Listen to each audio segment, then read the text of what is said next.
राजकीय वर्तुळात मोठी खळबळ उडालेली आहे. छगन भुजबळ असं म्हणतात की भास्कर जाधवांचं हे वय नाही राजकारणामधून निवृत्ती घेण्याचं. मी माननीय भुजबळ साहेबांचा आभारी आहे. मी राजकारणातून निवृत्त होण्याचा विचार करतोय असं मी विधान केलं आणि त्याच्यावर त्यांनी वडिलकीचा सल्ला म्हणून माझ्याबद्दल अतिशय गौरवोद्गार आणि मी राजकारणामध्ये अजून टिकून राहिलो पाहिजे अशा पद्धतीची त्यांनी मनापासूनची भावना व्यक्त केली. मी स्वतः ऐकली, मी पाहिली. मी त्यांना धन्यवाद देतो की त्यांनी माझ्याबद्दल अशा पद्धतीची अपेक्षा व्यक्त केली. त्याबद्दल मी त्यांचा आभारी आहे. संजय राऊत यांनी आज सकाळी म्हटले की भास्कर जाधव यांना उद्धव ठाकरेंनी भेटीसाठी बोलवलं आहे. कधी जाणार आहात तुम्ही आणि काय तुमची नाराजी व्यक्त करणार आहात? मुळामध्ये ह्या नाराजीच्या बातम्या खास करून तुम्ही लोक दाखवताय त्या चुकीच्या आहेत. मी असा माणूस नाहीये की नाराज असलो तर आड पडद्यानं वळणावळणानं बोलणं हे माझं कामच नाहीये. मी नाराज असल्याचे कशाच्या आधारे तुम्ही हे सगळं कन्क्लुजन काढलं? मी परवानच्या दिवशी जी मुलाखत दिली त्या मुलाखतीमध्ये माझ्या सवयीप्रमाणे मी स्पष्ट आणि सत्य बोलण्याचं काम मी करत असतो ते केलं. पण काल मी माझ्या मतदारसंघाचा फक्त आणि फक्त उद्याची जिल्हा परिषद आणि पंचायत समिती ही उद्धव बाळासाहेब ठाकरे यांच्या पक्षाची पुन्हा निवडून आली पाहिजे याकरता लावलेला मेळावा हा तुम्ही बघितला. त्याचं मार्गदर्शन काही तुमच्यासारख्या टीव्हीवर पूर्णपणे भाषण देखील लोकांनी दाखवलं. कुठेतरी माझ्या नाराजीचा लवलेश तुम्हाला दिसला. मी नाराज कशाला आहे? आणि आत्ताच तुम्ही इथे आलेले आहात. इथं हे सदैवजी बेटकर बसले, ते आमच्या संपूर्ण रत्नागिरी जिल्ह्याचे संघटक म्हणून त्यांची निवड झालेली आहे.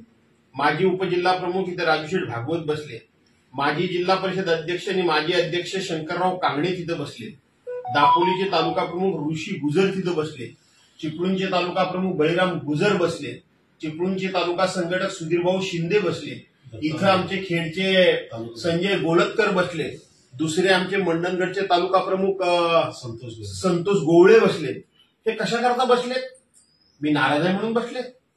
तर उद्या जिल्हा परिषद पंचायत समित्या आणि ज्या नगरपालिकेच्या निवडणुका आहेत त्या निवडणुका जिंकण्याची मी जबाबदारी उचलायचं ठरवतोय, मी उचलण्याचा निर्णय करतोय. आणि जर मी ही जबाबदारी घेणार असेल तर मला माझ्या पद्धतीप्रमाणे माझ्या सहकाऱ्यांची पहिल्यांदा बोलायची सवय आहे. आताही काही चिपळूणचे प्रतापराव शिंदे वगैरे सगळे येत आहेत. मला सवय आहे.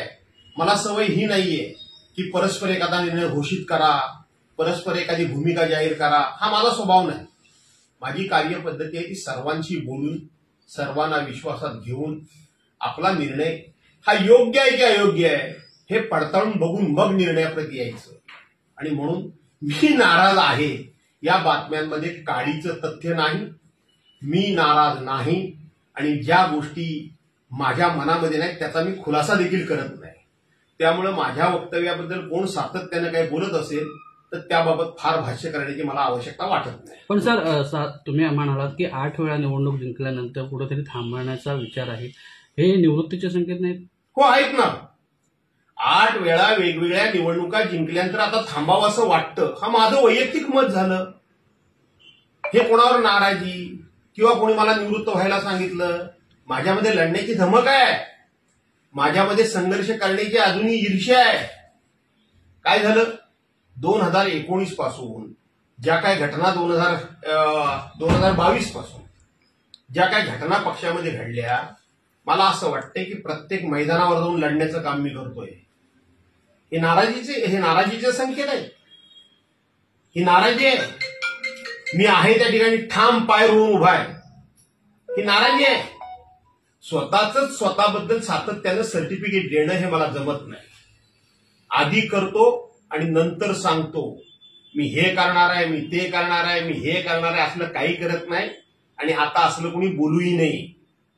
नियतीच्या मनामध्ये किंवा नियतीच्या पोटामध्ये उद्या काय दडलंय हे कोणाला सांगता येत नाही.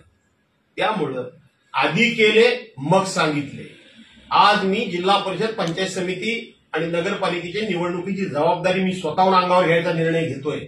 माझ्या सहकार्याला ते मान्य असेल तर मी त्याच्यामध्ये उतरणार आहे आणि उतरणार आहे तो असा तसा नाही उतरणार आहे, पक्षाला यश मिळवून देण्याकरताच उतरणार आहे. ही नाराजी आहे, याला नाराजी म्हणतात. याला नाराजी म्हणतात तर मला वाटतं घरी बसणं गप्प, पक्षाच्या कामात कुठेही झोकून न देणं, याला काय म्हणायचं. आणि म्हणून काही नाराजीचा संबंध नाही. पण कालच्या तुमच्या स्टेटमेंट नंतर तुम्हाला खरंच उद्धव ठाकरे यांच्याकडून भेटीसाठी निमंत्रण आलं आहे का किंवा निरोप आला आहे का? तुम्हाला मी सांगू का, सगळ्याच गोष्टी या पुन्हा पुन्हा सांगायच्या नसतात. माननीय उद्धव साहेबांना भेटण्याकरता मला कधीही अपॉइंटमेंट घ्यावी लागत नाही. कधीही मला गेटवर 1 सेकंद सुद्धा थांबवलं जात नाही. माझी गाडी बघितल्यानंतर सिक्युरिटीचे सगळे ऑफिसर, सगळे गार्ड मला पूर्णपणे ओळखतात आणि 1 सेकंद सुद्धा माझी गाडी तिथं न थांबता माझी डायरेक्ट गाडी आतमध्ये पाठवली जाते. पण मी माझी शिस्त सोडत नाही. मी गेटवर उभा राहतो, मला चेक करा म्हणून सांगतो. का तर माझ्या नेत्याची सुरक्षा मलाच महत्वाची आहे आणि मी ती बाळगली पाहिजे, मी राखली पाहिजे. पण मला कधीही गेटवर कोणी थांबवत नाही.